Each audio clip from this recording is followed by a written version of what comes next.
আপনি কি জানেন যে কি ব্যাপার, বিয়ে কবে করছো বা কবে নতুন বাড়ি কিনছো, এই ধরনের কথা আপনার কোনোদিনই কাউকে বলা উচিত নয়। এবং আপনি কি জানেন যে কারোর সাথে আপনি মজা করছেন, ইয়ার্কি ঠাট্টা করছেন, কিন্তু সে সেটিকে উপভোগ করছে না, সে আপনার কথায় একদম হাসছে না, তো সেই সময় আপনার থেমে যাওয়া উচিত।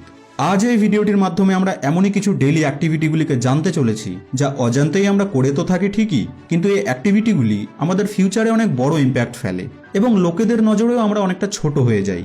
ভিডিওটিতে খুবই হেল্পফুল ইনফরমেশন রয়েছে, তাই শেষ অবধি অবশ্যই দেখুন। So let's begin. নাম্বার 1, সামনাসামনি কারোর সাথে কথা বলতে বলতে নিজের স্মার্টফোনকে চালাবেন না। আপনি সামনের ব্যক্তির সাথে কথাও বলছেন, আবার নিজের স্মার্টফোনকেও চালাচ্ছেন, এই বিষয়টিকে অভদ্রতা মনে করা হয়। নাম্বার 2, যতক্ষণ পর্যন্ত কোনো বিষয় আপনার সাথে সরাসরি সম্পৃক্ত না হচ্ছে ততক্ষণ পর্যন্ত আপনি নিজের চরকায় তেল দিতে থাকুন, আপনি সেই বিষয়ে নিজেকে ইনভলভ করবেন না।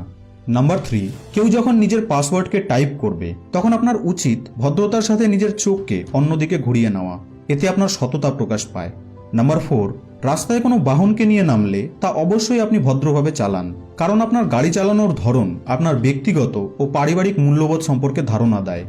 নাম্বার 5, অপরিচিত কারোর দিকে আঙুল তুলে সরাসরি নির্দেশ করবেন না, এটি অভদ্রতা তো বটেই, তাছাড়াও আপনি যে অপরিচিত লোকটির দিকে আঙুল তুলে নির্দেশ করলেন সেও অনেকটা আনকমফোর্টেবল হয়ে যায়। নাম্বার 6, আপনি যদি আপনার কোনো বন্ধু বা সহকর্মীর সাথে রাইড শেয়ার করেন, সেক্ষেত্রে আপনার বন্ধু বা সহকর্মী যদি আজকের ভাড়াটি দিয়ে দেয় তাহলে আপনার উচিত যে কালকের ভাড়াটি আপনি দেবেন। নাম্বার 7, কারো ব্যক্তিগত ব্যাপারে আপনি কখনোই হস্তক্ষেপ করবেন না যতক্ষণ পর্যন্ত না আপনার কাছে উপদেশ চাওয়া হচ্ছে, আর যদি আপনি হস্তক্ষেপ করতে যান তাহলে আপনি নিজে অপমানিত হয়ে যাবেন। নাম্বার 8, খাওয়া দাওয়ার শেষে নিজের বসার চেয়ারটিকে সঠিক জায়গায় রাখুন যাতে অন্যদের অসুবিধা না হয়।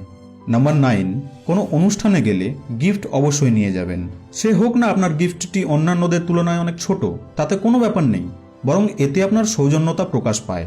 নাম্বার 10, কারো সাথে বহুদিন পর দেখা হলে ভাই তুমি কালো হয়ে গেছো, মোটা হয়ে গেছো, ফর্সা হয়ে গেছো, চুল পেকে গেছে, এই ধরনের কথা কোনোদিনই বলবেন না। কারো ব্যক্তিগত ব্যাপারে তার চেহারা, তার লুক এ নিয়ে কথা বলাটা অভদ্রতা।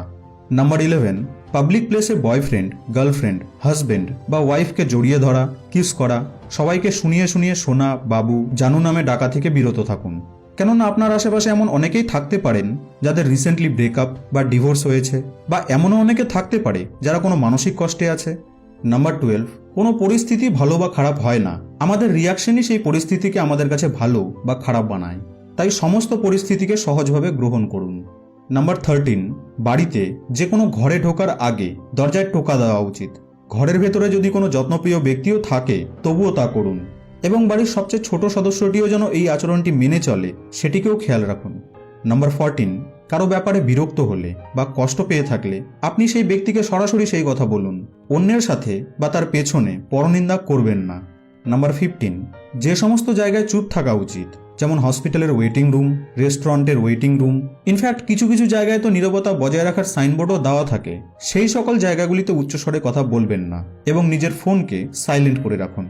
নাম্বার 16, সবসময় অভিজ্ঞতা অর্জন করতে থাকুন, একজন মনোযোগী পর্যবেক্ষক হয়ে নিজের চারিপাশকে অবজার্ভ করুন, কোনো কথা আগেই বলার পরিবর্তে সামনের ব্যক্তির কথা ভালোভাবে শুনুন, এটি আপনার চিন্তাধারাকে ইতিবাচক করে তুলবে। দেখুন, ভদ্রতা কোনো দুর্বলতা নয়, ভদ্রতা হলো আপনার গুরুজন এবং মা বাবার কাছ থেকে পাওয়া শিক্ষা, আর এই শিক্ষাকে আপনি মূল্য দ্বারা স্কুল কলেজ থেকে কিনতে পারবেন না। আপনি একজন ব্যক্তি হিসেবে কতটা সৎ এবং কতটা ভালো তা নির্ভর করে আপনার ব্যবহার, আচরণ এবং অভ্যাসের ওপর। এই ভিডিওটির পার্ট 1কে আপনি ওপরের আই বাটনে ক্লিক করে পেয়ে যাবেন। ভিডিওটি আপনাকে কেমন লাগলো এবং আর কি কি বিষয় রয়েছে যা এই ভিডিওটিতে ছাড়া পড়ে গেছে তা কমেন্ট বক্সে আমাকে অবশ্যই জানাবেন। ভিডিওটি ভালো লেগে থাকলে লাইক এবং শেয়ার করতে ভুলবেন না কিন্তু। আপনাদের সঙ্গে আবার দেখা হবে নেক্সট ভিডিওতে।